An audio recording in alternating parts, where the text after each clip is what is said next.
Christophe Alévêque, il a une actualité, il revient quand même. 19 novembre, Théâtre du Rond-Point, chez Jean-Michel Ribes à côté. 10 décembre, 21 janvier, 11 mars. D'abord, heureux anniversaire, vous avez un an de plus aujourd'hui.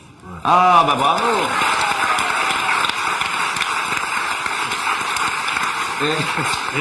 Et ça commence un peu, ça commence à faire, j'ai failli être en retard. On voit que vous faites une contraction du périnée tous les jours. Vous êtes vraiment mieux. J'ai failli arriver à la bourre, parce que j'étais en train de pisser, j'ai arrêté tout d'un coup.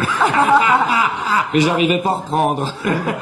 Christophe, on s'est pas vu depuis quelques semaines, un tour complet de l'actualité. Qu'est-ce qui vous a marqué ces derniers mois? Au niveau de l'actualité, c'est ce mélange hétéroclite de tsunami d'infos qui nous tombent dessus.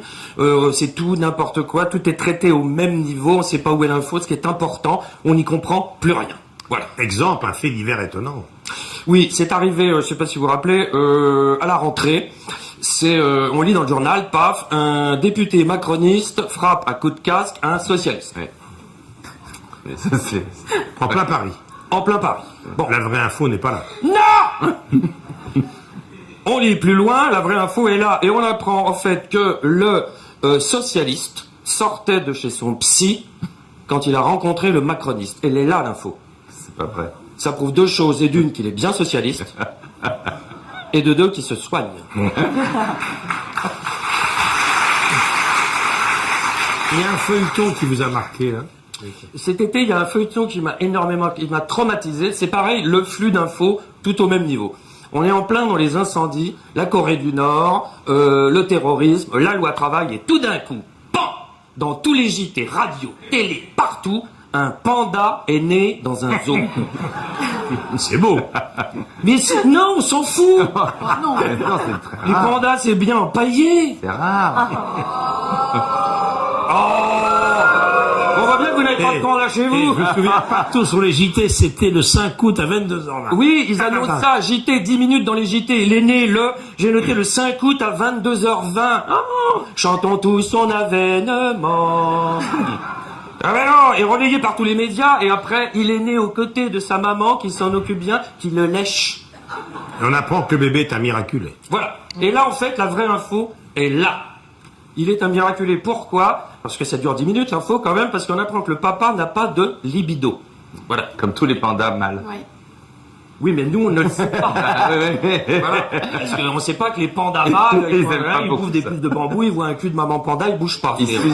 C'est pas des producteurs américains. Voilà. Donc, il a fallu faire, c'est là où est l'info, une insémination artificielle. Et ça, c'est là la vraie info. La vraie info est là. Parce que qu'est-ce que ça veut dire? Qu'il a fallu branler le papa panda. Ce qui est quand même un scandale. Imaginez, il parle pas la langue. Il connaît pas nos coutumes. On le met dans une cage. Il bouffe ses pousses de bambou. Il y a un mec qui arrive qui le branle. Et ensuite, la pipette et rend la rencontre de la maman. Et la maman, pareil, elle connaît rien. Elle bouffe ses pousses de bambou. Il y a un mec qui arrive. Bon.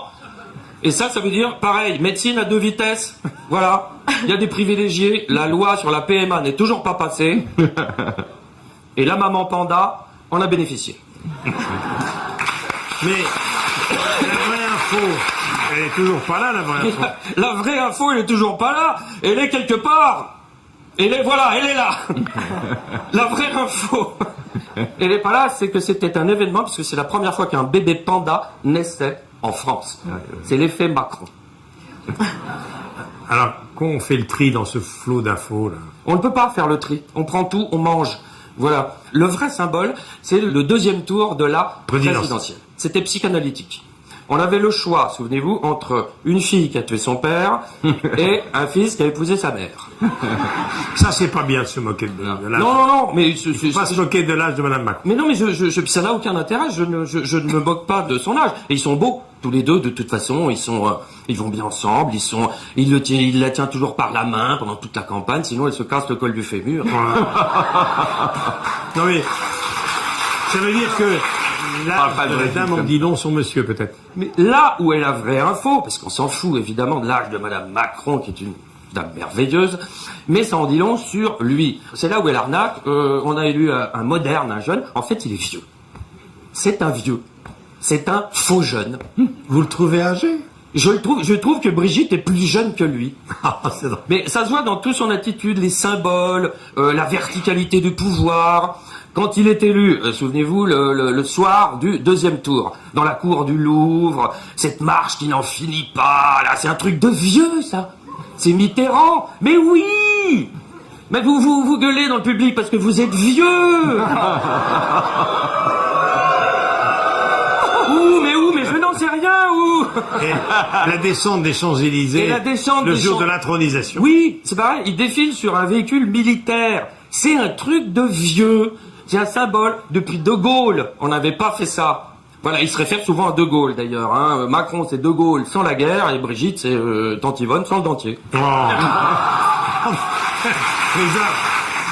Et la taxe d'habitation, il n'y a rien à dire. Alors la taxe d'habitation, si quelqu'un dans le public ou ici a compris qu'il le dise ou qu'il se taise à jamais. C'est un feuilleton. C'est le seul truc qui était clair dans son programme. Une fois arrivé, alors j'ai noté, promesse du candidat clair, puis finalement repoussé à la fin du quinquennat. Puis non, rebondissement. Ce sera en 2018, mais baisse de 30% pour 80% des foyers. On se dit c'est fini. Non! Rebondissement. Elle sera supprimée en 2018, mais sur 3 ans. Est-ce que vous avez des questions? Par contre, la CSG va augmenter, et ça c'est sûr. Alors, la CSG va augmenter. Hein? Est-ce qu'il y a des retraités dans la salle?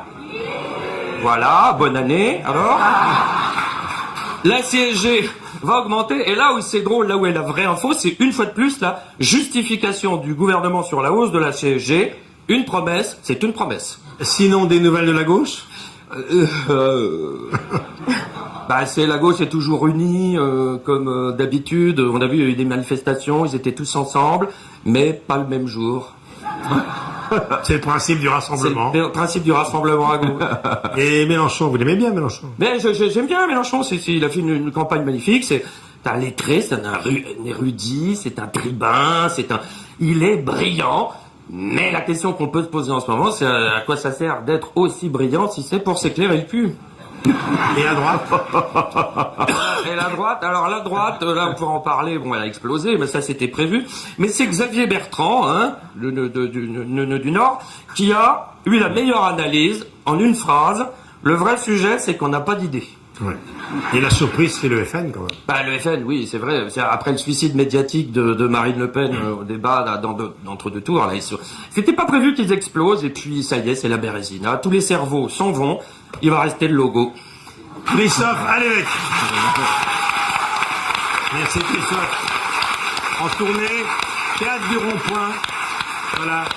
Théâtre du Rond-Point et avec le spectacle dans toute la France, ça ira mieux demain. Je sais, à Paris, 19 novembre, 10 décembre, 21 janvier, 11 mars, en province, je passe et on m'a dit qu'il y a des émeutes, il y a des jeunes femmes qui vous jettent leurs sous-vêtements. C'est ça, des jeunes femmes, bon, qui font des exercices. Yeah.